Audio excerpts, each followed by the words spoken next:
Welcome back to the Matter of Facts podcast on the Prepper Broadcasting Network. We talk prepping, guns, and politics every week on iTunes, Stitcher, and Spotify. Go check out our content at mwfpodcast.com on Facebook or Instagram. You can support us via Patreon or by checking out our affiliate partners. I'm your host, Phil Rabalais, and my co-host, Andrew Bobo, is on the other side of the mic, and here's your show.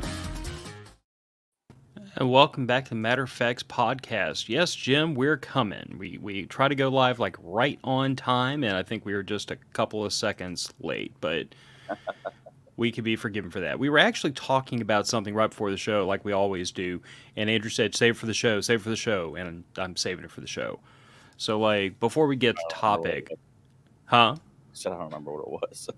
Well, we were talking about the topic, but I was also talking about what is my immediate hunt for a new carry solution for my J-frame, because, like, you know, beginning of the summer, me and Mrs. Matter of Fact started walking in the evenings, and I'm one of those weirdos that refuses to go walking in a neighborhood, usually right at sundown because of how hot it's been down here, without having my carry gun on me. So, like, you know, in the fairly flimsy walking shorts, I've built in compression shorts to them, so I have a big thigh pocket in the compression shorts, and I've thought about getting a one of those little clip-on trigger guards, basically, for my J-frame, and just shove it down into that pocket.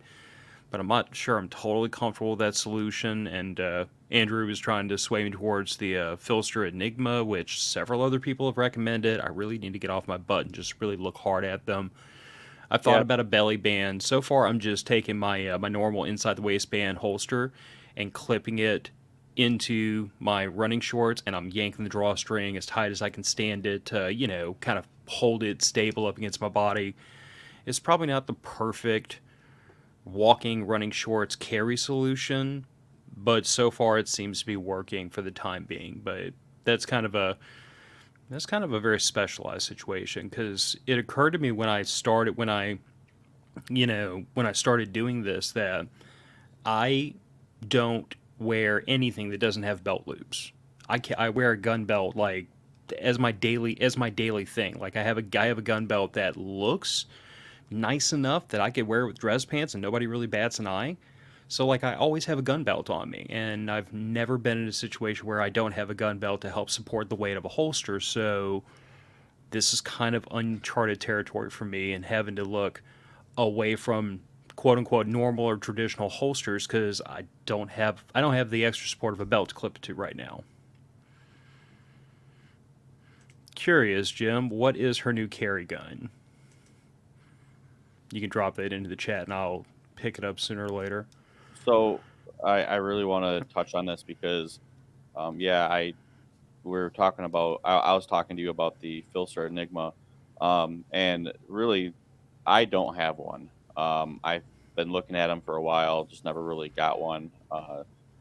Didn't really see a need for it. There's a couple times where, I've been in a couple situations where, it would have been nice to have one, stuff like that. But my biggest thing is just doing some quick research right now, looking at belly bands versus Enigmas. So far, the only pictures I can find of belly bands are people who are not as curvy as you or I. I think that was a nice way of saying, Phil, you have a tactical muffin top. Dude, I did not leave myself out of it.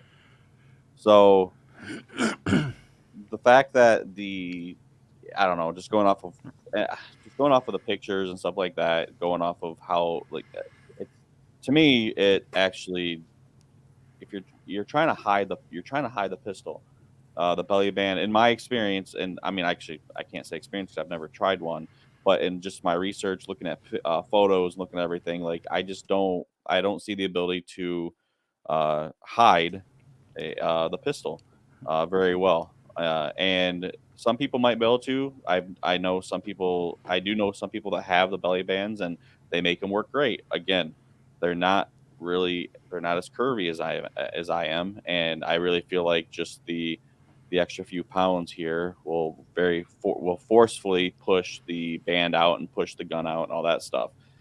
That being said, the Enigma, I know some people who they have curves like you and I, and they run the Enigma, and it's awesome for them. And to me, the other thing about the Enigma is it puts it down. Like I like to carry appendix carry. To me, it puts it down appendix and it puts it down to your belt line, and whether you carry on your hip, whether you carry appendix, it puts it down where you're used to the firearm being. So to me, the belly band, the other negative of it is it's up higher, to where you kind of got pull your shirt up higher to in order to get to it. Generally, there's straps, there's extra straps and everything that kind of go on them. Some of them are friction; they do hold by friction, but a lot of the times they act for extra support, for extra security. They do put like a strap around the handle, the grip and everything. Versus the Enigma again is it's a usually like a Kydex holster or something that you can put in. So I don't know. That's my 2 cents. I probably will end up going with the Enigma at some time soon. Um, like I said, I've been looking at them for probably a good 2 years or so. I have a Filster holster already that I love, and so yeah. The only downside about the Filster holster, if I remember right, is I have a hard time getting light bearing in my pistol that I want. If I Yeah. remember right. Jim is commenting that women's carry has so many issues and obstacles. I'm getting a small taste of their struggles, to which I will happily admit that. Like that's been something that I've discussed with several women, and they have indicated that like the fact that like the exact same thing I just said, really, like everything I wear has belt loops, everything I wear will accommodate a gun belt, so it makes my carries. I kind of my dress works very well for carrying a firearm, but a lot of women either have belt loops that don't accommodate a big old gun belt. They don't like to wear a great big old honking gun belt. They rather wear something slimmer because it's more fashionable. They wear pants without belt loops. That kind of shoots that whole thing in the foot. So yeah, I'm after years and years and years of being the person that said I'm not going to change the way I carry to accommodate the way I dress. I'm going to dress around the gun. I'm now in the exact opposite situation, specifically because I went from being, chubby boy, fluffy prepper at 255 pounds, and as of the other day, I am like 235. So I've dropped 20 pounds over the summer, and with an ultimate goal of getting down to at least 210, probably more like 200. Bearing in mind I'm 5'11", so I mean, 200 pounds would be a good, respectable, healthy weight. 255 was not, but that's introducing new problems. I just want to throw it out there really quick. I was mistaken. The Filster actually fits a lot of different guns. It's a different company I was thinking of. The Filster actually, if I remember right, it actually kind of helps. It mounts around the light, is where a lot of the retention stuff comes from. Mm-hmm. So that's why they're strict on what you carry for a light. Otherwise, I do say that the Filster that I have used it with a couple different guns using the similar light. So it just depends on just depends on your gun and stuff like that. But yeah, no, Filster. I already have a Filster holster, so yeah, the Enigma is definitely going to be the way to go. But anyway, Yeah, I just need mine to fit a 5-shot J frame, and then I'll carry an extra, Bianchi speed strip, so I got a few more rounds on me just in case. but Soon, one of the if you have that though, you can carry your freaking you can carry 75 your compact. 75 compact. I mean, Hmm. there's The no, only see you the know, the only only issue there reason. is this J frame being aluminum framed, and only a 5-shot. It's extremely lightweight, which I appreciate when I'm wearing that. I'm wearing a t-shirt and a pair of thin. I mean, I'm dressed to go walking because as soon as we wrap this show up, me and the missus are gonna go hit the trail. But I don't know. I have to do some honest assessment about like how much firepower do I feel like I need when I am at most 4 blocks from home, and am I comfortable with a J frame and 4 extra rounds? Because quite frankly, when I wear dress clothes, I usually don't carry my 75 compact, especially if I'm going to be in a situation where like I'm wearing a sports jacket and I know I'm going to take that jacket off. A lot of times I ankle carry that thing, so it's one of those situations where it's like if I'm comfortable in this scenario with a J frame and 4 extra rounds, why wouldn't I be comfortable 4 blocks from home with the same thing? I mean, this is the same gun that I mow the lawn with Yeah. because I am in my front yard. You know what I'm saying? And the way I work out, which kind of leads into the subject to be the topic to honestly, but the way I work out in my brain, like what I feel like I need or what I'm comfortable carrying, part of that metric is proximity to my home. Because if I'm the further away from home I am, the more stuff I want to have, because it's a longer distance I have to fight back through to get home. Whereas if I'm in my front yard, I'm pretty much okay with a fight with 5 rounds, because if it takes me more than 5 rounds to get to my front door, I have problems that I need a squad of ninjas to solve. You know what I'm saying?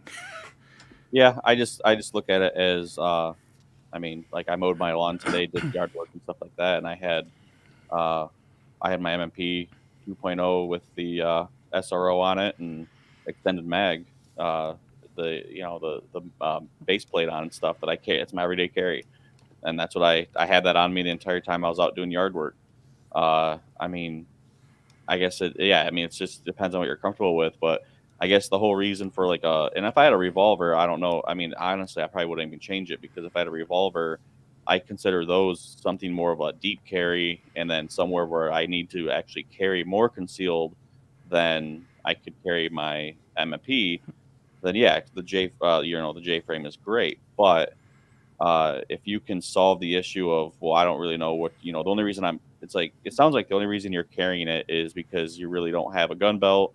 You really don't have anywhere you can strap your other one to. So if you had like the Enigma or something like that to where now I can strap a larger pistol, yeah, you're 4 blocks from home. I don't know. I guess I would rather having 8 rounds to me is, yeah, I mean, you're splitting hairs and you're like, oh, what's the chances of something happening? And you're playing doom and gloom, but at the same time, it's just like I don't really care if something happens or not. I want to have the gun that I carry every day, the gun that I'm used to, that I know I'm proficient with, and the most firepower that I want to that I usually carry on me every day, and that's going to be my EDC pistol. So No, I mean there's merit to both of those. I guess my big thing is I need to. This is a relatively new situation for me to deal with, so I have to start looking into what my holster options try the are. Enigma. Just do it right now. Just do it, huh? Plunk the Do it. money down. Do Yeah. it. Make it happen. I mean, I Okay. got you to do that with the night vision, so let's do it. Yeah, and I'm still recovering from that one. Thanks. Friends encourage bad financial decisions. Speaking of All of night y'all remember vision, that pro tip. really quick, I think I might have sold a couple sets of night vision this weekend. Are you getting commission? No, but You should. no, I just yeah we had MDFI alumni party up at Northern Woods, and as soon as as soon as the sun went down, night vision came out, and there was, I don't know, 4 or 5 of us that had nods that were running around, kind of just having fun. But yeah, a couple people. I think there's I know about 3 or 4 people, I believe, were asking questions, and I know 2 of the guys got information and stuff. I gotta get a hold of John from U.S. Night Vision and put them in contact with each other. So Yeah, we need to hit him up, see if he'd like to come on as a guest so we can talk about the okay. financially crippling world of seeing in the dark. Yep. So anyway, topic. So anyway, topic. One to rule them all or multiple specialized. So the kind of my thought process behind this is that I feel like there are certain things, not just in prepping, but just in general life, where there's merit to the idea of buy one thing that fits all of your needs and put all of your eggs into that basket. And then there's merit to the argument, depending on what we're talking about, where it's like buying one thing to rule them all or one thing to do all the things means you're buying one thing that is ultimately compromised to doing everything. And it's going to suck much more than buying a thing to do a thing and another thing to do another thing, which is why my tagline says lots of things to do lots of things. So, kind of what I was thinking about, and I was talking to Andrew before the show, is like, let's talk about big ticket items, cars, homes. I don't know what else you would really put in the big ticket item. I'm thinking in the guise of like things that the average person is not going to own multiples of. Like if you have a husband and a wife together, they usually own two vehicles, one for each person, maybe vehicles for the driving age children. But it's a less common situation when one person says, I have a truck to do truck stuff with, and a sports car to do sports car with, and a compact car to do fuel economy stuff with. That's not a common situation in this country anymore. It's much more common that a person says, I need to buy one vehicle to fit all of my needs as well as can be done. And same with homes. Usually a person buys a home, and the home is like, there's going to be this many people living in it, so I need to buy this much home. And then you get into this weird situation with people when like the kids move out. That's when the people start having the conversation about, do I downsize into a smaller home because I don't need all this extra home, or do I keep the larger home because when the kids come home and they bring their families and their kids, I have space to host everybody. But it's again, it's the same argument of having multiples of some items because of the cost involved and the financial liability just doesn't make sense. So you're kind of obligated to get one thing that fits your needs and put all of your effort into that one thing. And everything cars and homes, I couldn't really come up with much else off the top of my head that would fit into that. No, I think I mean that covers cars and homes. I mean covers a lot of stuff. I mean for me for the longest time I had a SUV, a Jeep that was great. I thought, you can do a lot of stuff with the Jeeps and everything. You can do a lot of stuff with SUVs, but I mean, with me though, with my truck is, I mean, obviously I'm single and I live by myself, so the truck is to me, it's the way to go. You have and then especially if you buy accessories and you kind of mod it out a little bit, you don't have to go ham. I mean, look at yours. You have that soft topper on it to where you can put it down and you can utilize the truck to its full potential. You put it up, and now you have a camper shell, possibly shelter if you need it. You have the ability to move things that if you don't want to get them wet in the hurricane weather that you always have down there. Uh, Seems like it. and that's the thing. So, and that's what I've been looking at too is how do I utilize the vehicle? But how do I utilize my truck to its full potential? And I've been looking at the soft toppers. Okay, well, if I don't want to use that, can I take it down? Yeah, you can take it off. Well, I've been looking at bed racks and rooftop tents. Okay, well, I want to be able to still fit in my garage, so I've been looking at the low profile bed rack and and a smaller rooftop tent, nothing like two that sits up past my cab in height. Because if that happens, I won't be able to get it in my garage. Well, now what can I do with that? Well, if I had the ability to actually utilize pulleys and stuff like that, I can rig up a system in my garage to where I can lift that bed rack off of my truck to where it's like, okay, I can still back in or pull in, do whatever I need to. But if I want to utilize my bed, I can pull that off and utilize the bed. So having multiple ways of utilizing something is definitely needed, especially in today's society and today's money.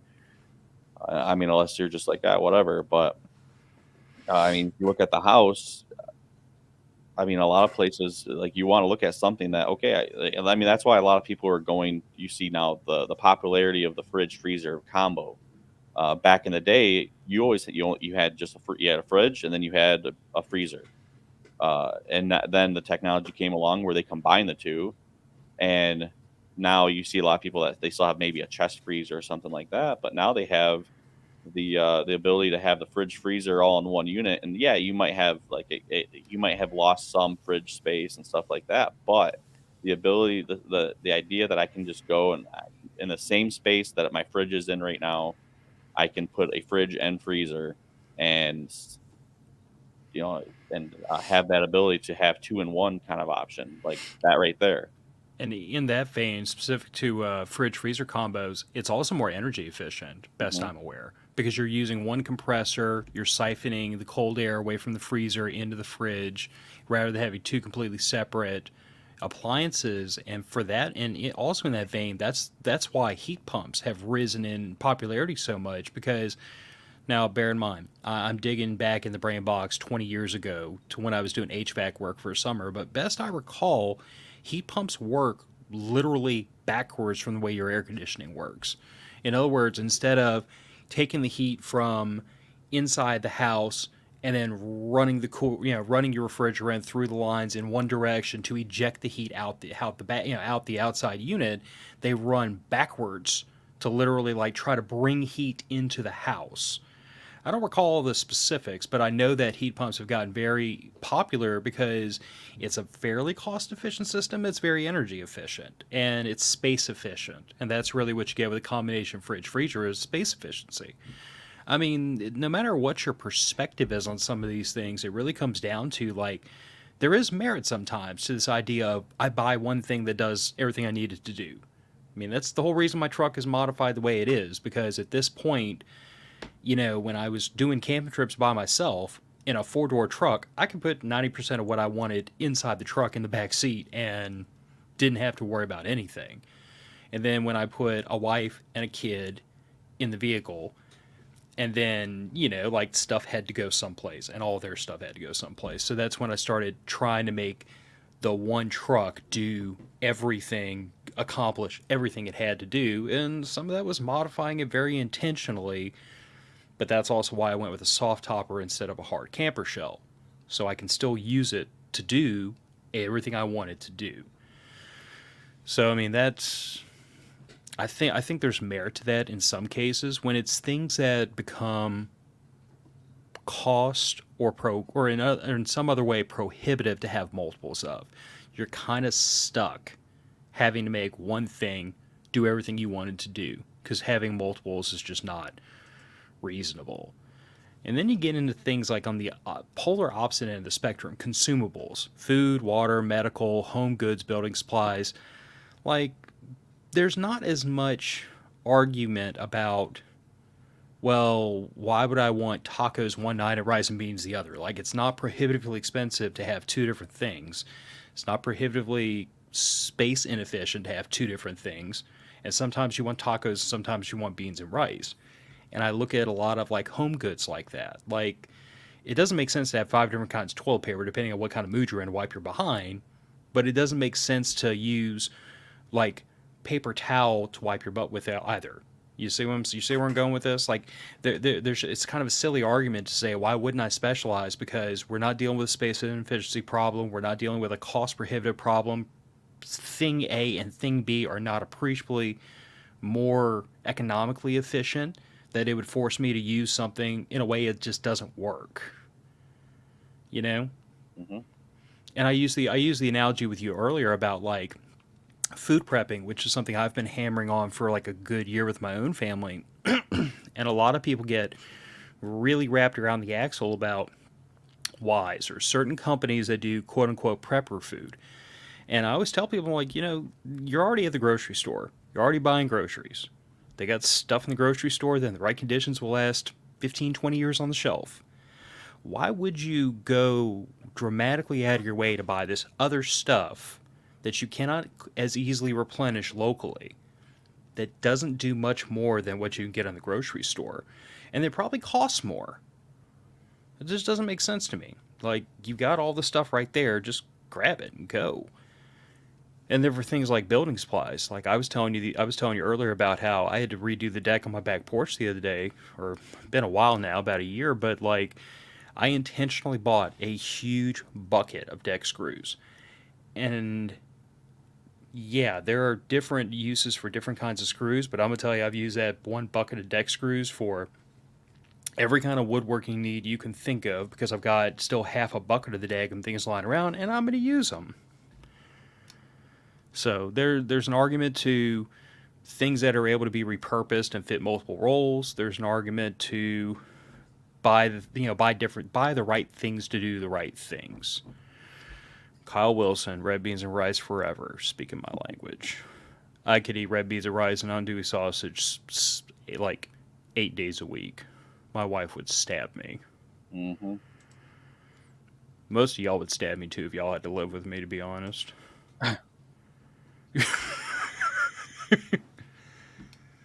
So, can you think of anything else in the consumables realm? I mean, like, I feel like every little thing we pick on, we're gonna find an example of where we should be buying multiples to buy the right thing to do the right thing, and other things where it's like, well, if I buy this one thing, it'll do all these things. Why not just get that? Yeah, I mean, and that's hard with any of these items: food, water, medical, home goods, building supplies, etc. Really, it's hard because yeah, you can buy. There's a lot of items out there. There's a lot of choices, but we in today's society and everything. I mean, it's good to have uh, variety. The one thing that comes to mind as far as building supplies go is I mean honestly, and this comes from me and I now that I've gotten older, but when I was younger in college and stuff like that, as far as building supplies, hammer comes to mind. Is one of the first hammers that I ever bought was just because like I needed to do something just really stupid and quick in the apartment, but I bought a hammer that I could do a couple different things with, and it was a little heavier stuff like that, but it was made to do from just a simple hanging something like a picture frame to I could frame a house if I needed to, really go and do some work with it. So Yeah, and I'm also thinking building supplies like plywood, mhm, visqueen. There's certain stuff out there that, especially when it's stuff you can buy in bulk at a discount. Like I'm mhm, sure anybody first of all, I understand that like 5 sheets of plywood in the back of a pickup truck is almost an invitation for somebody to hijack you these days. Like wood prices went ballistic and then came back down out of the stratosphere, but they're still not great. I get that, but like most people that have bought wood a fair number of times realize there is definitely cost savings if you buy like a full sheet versus a half sheet versus so on and so forth. Like usually you start to get into a quantity discount pretty quickly when it comes to wood, especially things like plywood, normal dimensional building materials. So in that case, it makes sense if you can design your plans around needing like one thickness of wood, you buy one sheet, you use that sheet, versus you have to get a sheet of 1/4 inch and a sheet of half inch and a sheet of 3/4, and then you wind up with half of each one of the sheets left over. You know what I'm saying? Not saying it's a bad thing to have spare wood in your wood pile, because Lord knows I find ways to use it. But Riley just pointed out Habitat for Humanity is an amazing resource for cheap building supplies. Also, there is a place close to my house, and this thing probably exists in many other neighborhoods, so like do some looking around, but it's called the Restore, and it's basically a place for builders and contractors to sell off leftover building materials, and then it's available to the public to come in and purchase the stuff at reduced prices. Now, sometimes you're going to buy like, you know, you're going to buy a door frame without a door, or you're going to buy like two windows, but that's all you can get. You can't get three or four if you need three or four. Like it's whatever's there is there, but the prices are crazy discounted. So, you know, that's a good way to save a couple of bucks. So the reason I held this one, firearms and gear, for the end is because recently I've kind of pivoted back around to this after pretty much after not doing much in the firearms realm for a couple of years, I've started pivoting back to this. And I suspect this is where Andrew and I are going to have probably the longest and the healthiest conversation around this topic. Because, like, I personally, Andrew, when it comes to firearms and gear, I am 110% in the like get multiple things to do multiple things category. I am too. I don't buy into the one thing to rule them all because I've tried to do it before. I've seen other people try to do it before, and it always, always, always turns into a pain in the butt. Yeah, but there's a but there. There If always is. if there is if one thing, if there was one gun, if there was something that you could grab and you had to get out of Dodge, you had to. I mean, you had enough room for one firearm besides a pistol that's on you, but one like long gun, I guess, or shotgun rifle. What would you grab and why? That one. Hmm. That one. Yeah, 16-inch barrel, AR-15. It's wired up for night vision, but that's not appreciably, relevant for this conversation. It's got a 3x magnifier and a red dot on it. It's a good general purpose intermediate cartridge carbine. It will kind of do all the things I wanted to do, and if I wanted to save a boatload of weight, I would rip that freaking lamb off the front of it in about 15 seconds. to save some weight. But I'd grab an AR-15. You know, why not? It's using the most common box magazine in the entire country. It fires the most common intermediate cartridge in the entire country. You get ammunition and parts for it anywhere to keep it running. Like, yeah, there's an argument of the if you can only have one, get the one that fits all your needs. But, because there's always a but, right? Mm-hmm. You ever try to shoot an AR-15 at 700 yards? I mean, do you want to? I know people who shoot 223 to 700 yards. No, I do too, but it's you got to think of your application. I mean, do you need to? But again, here this is the reason I bring that up because like in F class shooting, and I used to know and speak to an F class shooter pretty regularly. Years ago, when I co-host on the Reloading podcast, one of the co-hosts for a while was an F class shooter. By the way, the stuff he knew about precision rifle shooting and loading still to this day blows my mind. Like, people think I'm neurotic about my case prep. This guy made me look like I was just like randomly dumping powders off the bench into cartridges with no scale in sight.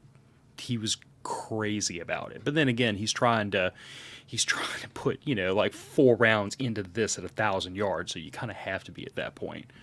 But he knew guys because in F class you can shoot 308 or 223, and he knew guys that shot 223 to 700 yards. But per him, to get a 223 to make it 700 yards, you are literally loading them so hot you have to use the heel of your hand, or in some cases the handle of a screwdriver, to whack the bolt open because you can't just like flip it open with a finger. You're overpressuring the hell out of them. And then I think he said something like you were holding over something like 20 to 25 minutes of angle because the scope ran out of adjustment. Mm-hmm. It's the craziest thing I've ever heard. So it's one of those things of like, can you shoot a 223 to 700 yards? Yeah, it could be done. Is this something I want to play with? Absolutely not. Well, That's 338 Lapua 6.5 Creedmoor territory. But that's the thing is we're talking practical. We're not talking that crap. Like, we're not talking, if I want to go play, yeah, that's cool. But we're talking practical. We're talking, in your area versus my area is completely different. You might take the AR. I'm grabbing a shotgun. If I had to grab one gun to rule them all, it's my my Beretta 1301. I have an RMR on top, light on the side. That gun, I mean, and really that's any shotgun, 20 gauge, 12 gauge, but I have a 12 gauge, and you can take down large game, like reasonably larger game with the slugs, buckshot. You can do load, especially if you have a good assortment of ammo, as far as shotgun ammo. I mean, you can have like a smaller load size for taking down squirrels, smaller animals for food, all the way up to larger larger animals. So to me, the shotgun is very, very versatile. And if I had to, like, if there was one gun that I had to grab, it's gonna be it's gonna be my shotgun. Especially after taking foundation shotgun with MDFI. Trek really does a good job of helping you utilize the gun and helps you understand actually the shotgun a lot better. And the way he breaks it down and stuff. I mean, he doesn't go into like all of this kind of stuff, but he definitely breaks it down to where you learn how to handle the shotgun a lot better and as good as the AR.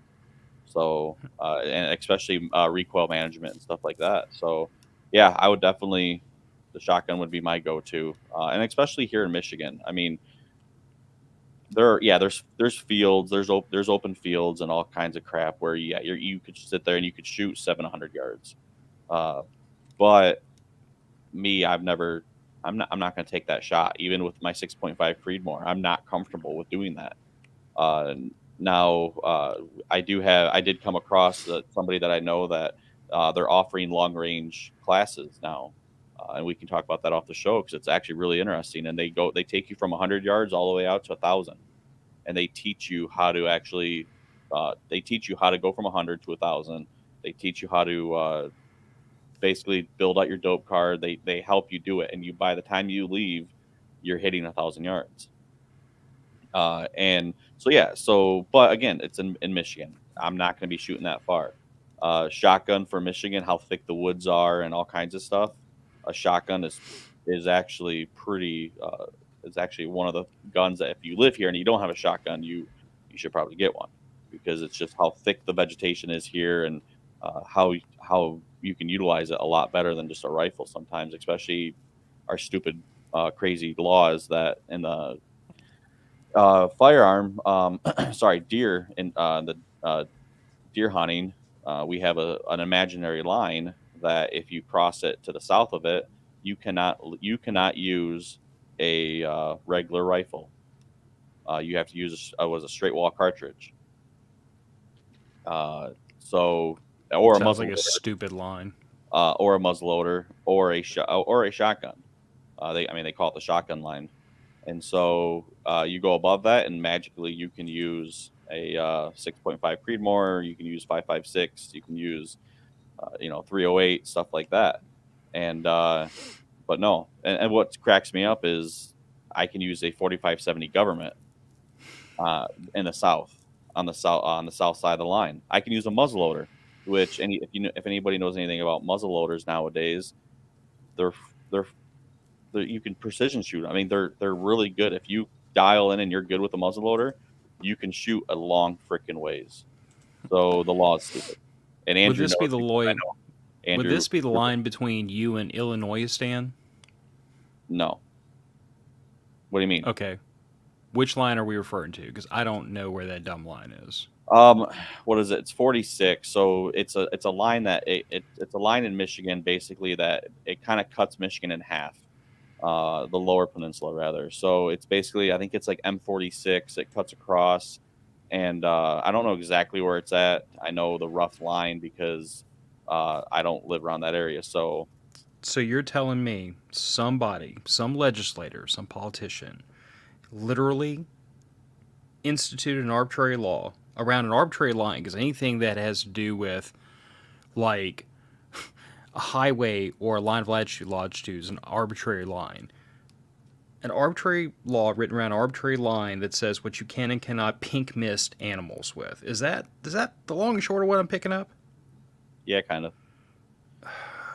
Um, Y'all forgive me, but it's moments like that that this happy little libertarian like starts to venture towards the jar of black pills. Like, let's just raise the Jolly Roger flag and just wipe all this out.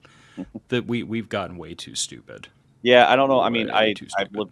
I've lived in Michigan my entire life. I don't know really the history, the reasoning why of the shotgun line, all that crap. All I know is, yeah, I believe it stretches like around. I think it stretches across the state, but it kind of cuts around the M46 and stuff. And yeah, it basically they say that if you're below that line, you can. If you're below that line, you cannot use a normal like a 308 or anything like that. You have to use a straight wall cartridge, shotgun, or muzzleloader. If you're Well, above that line, whatever. I mean, you can use whatever. I mean, I've shot deer with a 30-06 above, north of the line. But again, it's funny. And the only I don't know. The only thing I think of is maybe when they made the law back in the day. I don't know when it actually went into. Um, so here, actually, let's read this real quick. In June 2014, so actually not that long ago. Yeah, so they actually changed it in 2014. They didn't do away with it. Michigan's Natural Resource Commission changed what once was known as a shotgun zone into the limited firearm zone. Okay, so limited firearm zone now. It's not the shotgun zone anymore, which allows rifles chambered for straight wall rounds, 35 caliber or larger, with a minimum case length of 1.16 inches and a maximum case length of 1.8 inches. so this is one of those moments in time where I remember a very hilarious meme that struck very, very deep to my core. And it said, "I keep trying to think like a politician, but I have shoulders, therefore my head will not reach far enough up my butt." And that's moments like this. But anyway. So Jim was saying he's thinking of transition to 300 blackout. He feels it's very versatile, performs so nice suppressed. I mean, there are arguments to be made in the gun firearms and gear discussion realm that if you can find the one thing to rule them all, or even the few things to rule them all, there's merit to that. Like Andrew and I've talked many times about the fact that like I have intentionally kept my firearms collection fairly small and limited to few cartridges so that I have as much ammunition commonality across all of them. Like 124 grain 9mm is my go-to because it will feed my daily carry gun, my wife's carry gun, my bedside gun, my CZ Scorpion. Like it feeds all those firearms, and that's one cartridge, not even one cartridge because I reload my own. Like I have one load I can produce thousands of, and I can feed half the firearms we use for home defense out of that one cartridge, which saves me some time and effort, allows me to stack that one bullet I need and that one powder I need very deep on the shelf, because I know that one load is going to do a lot of different things. Conversely, I only have one firearm in the house that eats 45 ACP because it's the first gun I ever bought and I can't get rid of it. But then you look at like 308 Winchester. I have a 308. It has sentimental value. It's probably the longest reaching, heaviest hitting firearm in the house. Hence, it justifies it having its own load, its own ammunition source, its own stuff all by itself. And I have my AK because everybody needs an AK. You just do. You may not realize it, but you really need one. But then you start getting into like the rest of the stuff, and I have like my handgun and I have my two revolvers that eat 38 special and 357 Magnum. I've got two AR-15s that eat 5.56.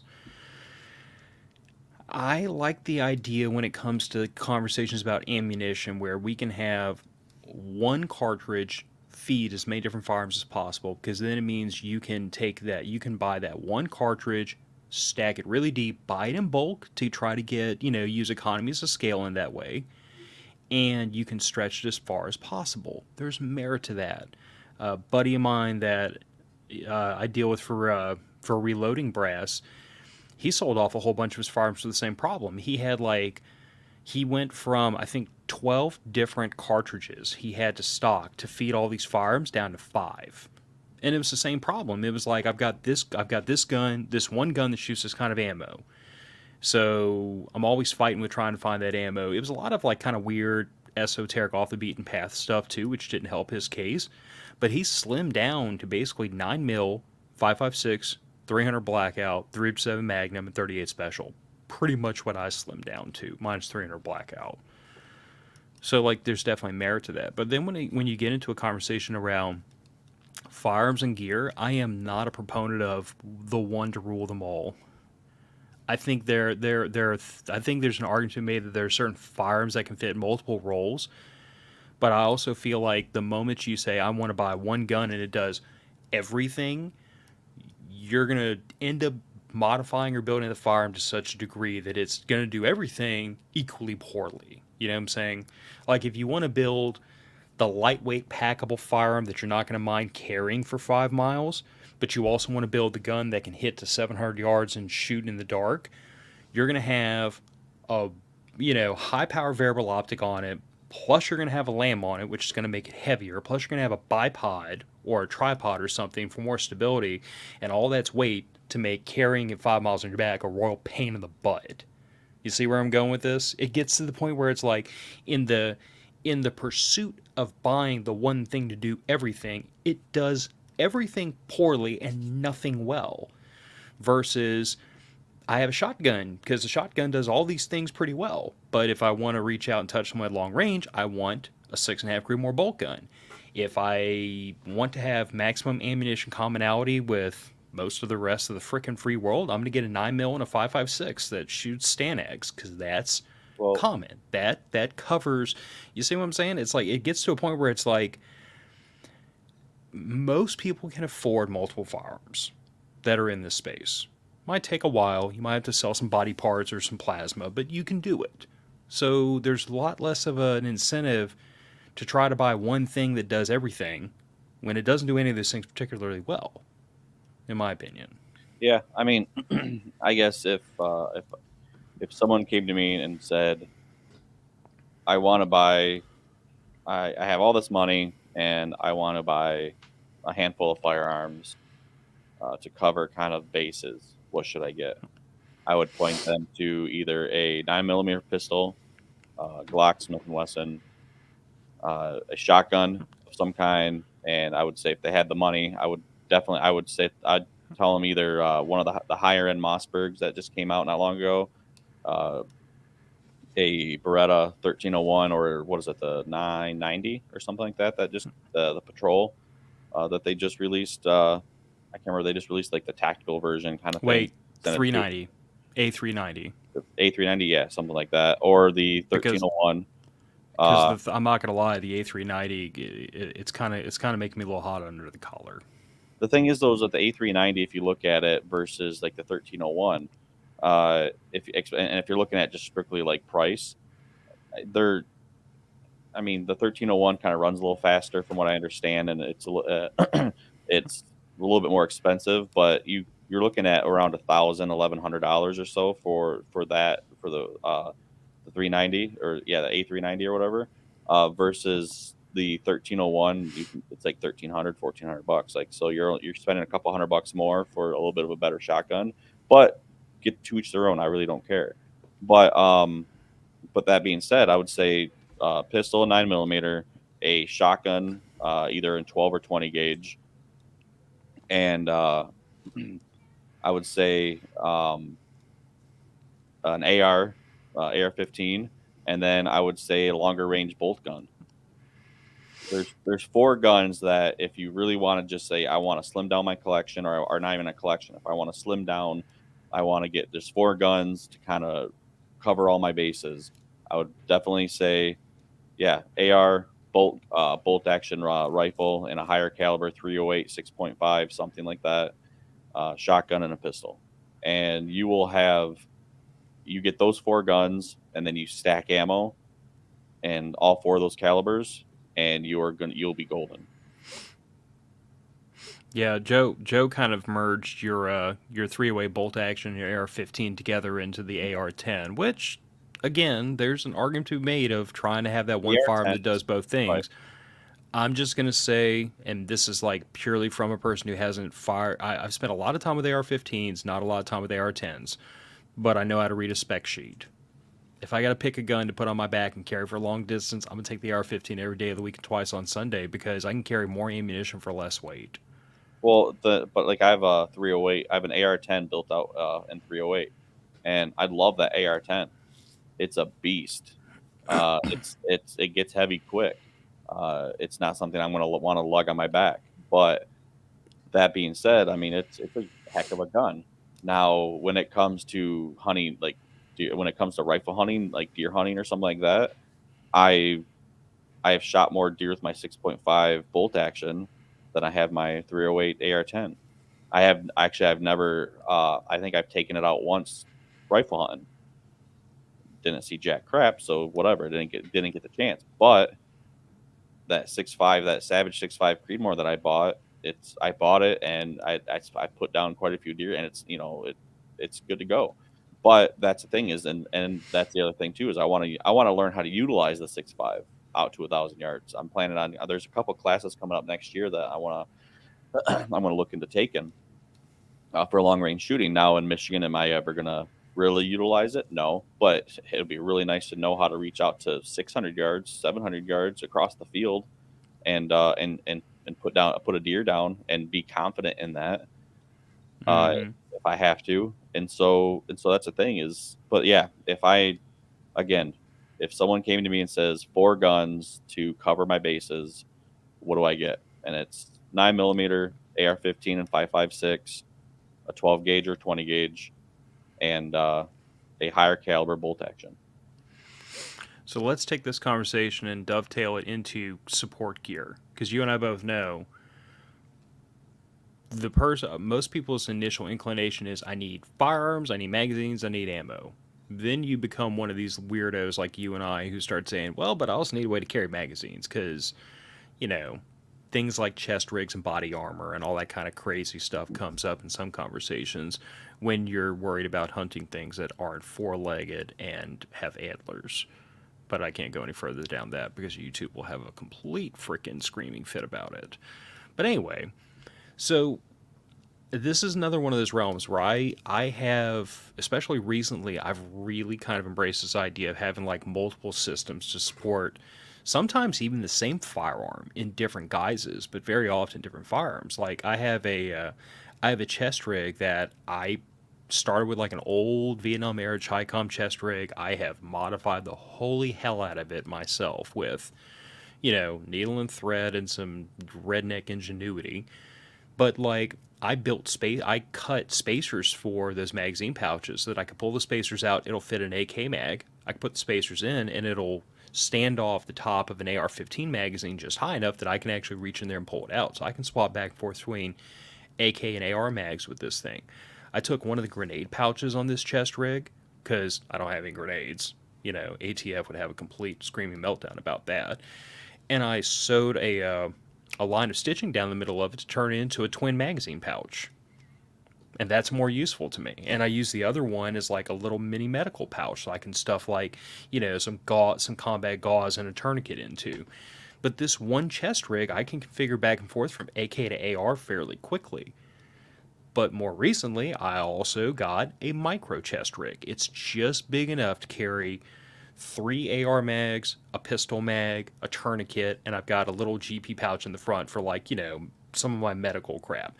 But again, it's a very lightweight rig. It's something I can pack when I'm on a trip. I can throw it over my neck real fast and jump out of the vehicle.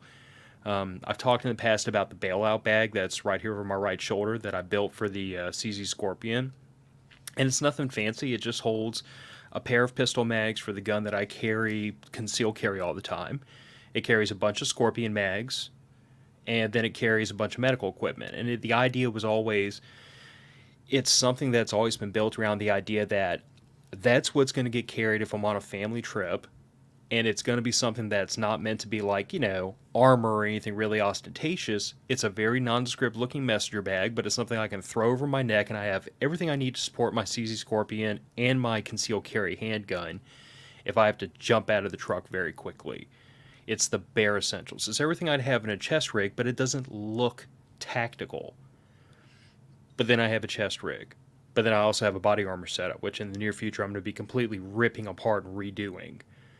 And I also have a battle belt. But then I have times I don't want to carry a battle belt. So when you get into the conversation about the support equipment to support your firearms, I go right back to this idea that the support equipment really does have to change because you're not always...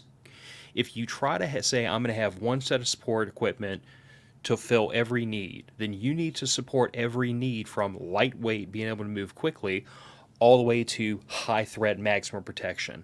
And those two things don't do the same thing at all. Like lightweight move quickly means chest rig, or it means something as light as possible that you can wear for hours on end while trudging through the woods. And high threat maximum protection means armor, and anybody that's ever worn armor for more than about 15 minutes knows that weighs you down so freaking quickly. Any of my fellow warfighters that spend time in global war on terror in Iraq and Afghanistan, and Andrew, probably you too, in the line of work you're in, know that if you wear body armor for any amount of time, couple of hours, it's going to wear your butt out very quickly. So there's a lot of merit to the idea that depending on the situation and maybe the threat we're thinking about, we're going to tailor our gear to help us accomplish the mission, not hurt us. Again, it all depends on mission set parameters and stuff like that. I mean, you can buy. They make pretty light body armor right now today. They have some stuff out there that I don't even know the weight of it, but it's only like 3 pounds, 4 pounds of plate, but it's polyethylene. It's polyethylene ceramic mix kind of stuff. However, it's only rated to like 3A or something like that. So if you're doing something, if you want to move quick and you want some kind of protection versus just a chest rig, but yeah, so you have some sort of protection. However, that being said, is it going to stop a 30-06 or a hunting round or something higher caliber? No. However, if you get hit, even with the specialized plate, you get hit with the 30-06 round, you're gonna feel it, and you probably aren't gonna move very fast after that, and you're gonna be hurting. So, but that being said, I I have messed around with plates that are super light, and they're I don't even know how I got it. I don't even I'd have to weigh it, but they're polyethylene ceramic, and they're super lightweight. You don't even know you're wearing them hardly at all. Like they're that lightweight. It feels like a chest rig to me. Uh, but then I have special threat plates that it's level 4. It's about an inch thick, and it's rated to like a 30 at 6 AP. Multiple hits with that, which again, don't ever want to take that, but it's rated. They're heavy. They're 8 pounds a plate roughly. Now they're still lighter than steel, the AR-500 crab, but they're heavy. Am I going to want to move long range with those? Heck no. Probably take the lighter stuff. However, it's just mission set, and you got to it's a give and take, and ounces equal pounds. So if you're sitting there and you got to ruck across a long distance, and you don't have the choice of a vehicle, yeah, you're definitely gonna, especially if your backpack, because if especially if you're bugging out, you got to think about your backpack. Okay, well, I need food, I need shelter, I need water. Okay, now am I, okay, this armor weighs 16 pounds with just the plates. Now I add, at least 3 mags on the front plus whatever. It adds up really quick. So that now is the time to figure this crap out. Now is the time to we're at a somewhat of a peacetime right now. So if you want to talk about taking on something that's not four-legged, that I mean, every country, it seems like it's hitting a civil war point. So why not us? I guess. So if you think about that, it's like, well, mission set kind of thing. So I don't know. I mean, I have a chest rig, and um, I have body armor to the heavy body armor. Now, yeah, I'll be definitely. I don't know.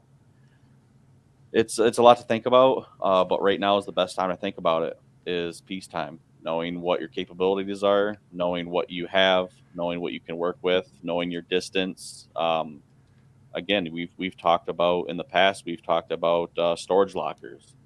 Me getting a storage locker closer in between my parents and my place, something like that. Before I bought my house. Well, is that still feasible now? If you're planning on bugging out and your bug out location is 2 hours away or whatever, 3 hours away, would it be wise to have a something in the center that you can get to that might have better supplies, more supplies set up, stuff like that? So I don't know. It's everything. It's all kinds of stuff to think about. But I mean, it's a rabbit hole. This mindset, the way of thinking like this it's a giant rabbit hole that you'll go down and you'll never get out of, because once you start it, it's crazy. And that's the thing that cracks me up when people are like, well, what kind of gun? I just want to get one gun to rule them all kind of thing. What can I do? You're not going to do that, because maybe you'll get an AR-10 and 308, and you're like, oh, this is great. It's not necessarily one gun to rule them all, but it's a great gun to start kind of thing. You're going to get that itch, and you're going to be like, oh, well, I want this gun. And then next thing you know, you're going to end up with 10 ARs and different calibers and sizes and shapes and all kinds of crap. Long guns, pistols. Yeah, it's a slippery slope, but I guess it's a good slippery slope. Yeah, and the two things that come up as we round this topic out, because it's almost walking time for me, and I have to go fight in the Battle of the Bulge, because thick boy prepper does not get to enjoy hot boy summer. That's a pro tip. But you are notorious for saying 2 is 1, 1 is none. So I'm not saying you should like loan firearms out to the neighborhood dope heads and crackheads. But having multiple firearms means that in a pinch, you can create an ad hoc fire team, because you have multiple things and you can dispense them out to interested parties that can assist you with your home defense plan. And let's leave it at that. But the other thing besides 2 is 1, 1 is none is 2 is 1 means redundancy. Because I've got 2 AR-15s. They both do different things, but they are interchangeable enough that if like I blew the trigger out of one, I could hot swap the lower from the other one onto this and I could keep running. I've got one bolt carrier group that I could swap back and forth between either one of these to keep either one running. I've got enough spare parts to rebuild either one of these things if one of them starts going crazy. I've got a whole spare barrel and gas system and everything just sitting in a closet for reasons.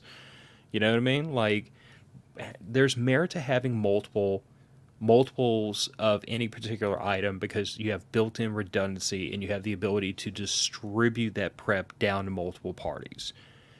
If there was only one firearm in this home, then every time I take a trip out of town by myself, like we're going to be doing next month to prepper camp, I would be in the weird position of, do I leave the firearm home so my wife can defend her and my child if I'm gone, or do I take it with me so I can defend myself? So that right there, to me, you start to work yourself into the situation where having multiples of anything, if for no other reason than redundancy, is a really good idea. And the minute we start talking about having multiples, I say make those multiples just a little bit different so you can specialize them into specialized roles.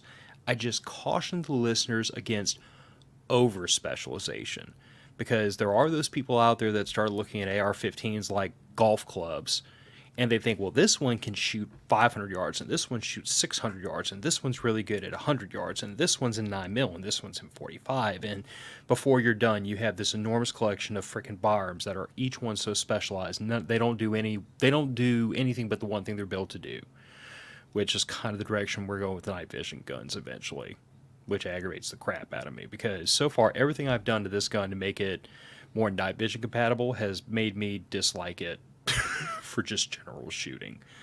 But I guess that's just gonna kind of be another subject for another day.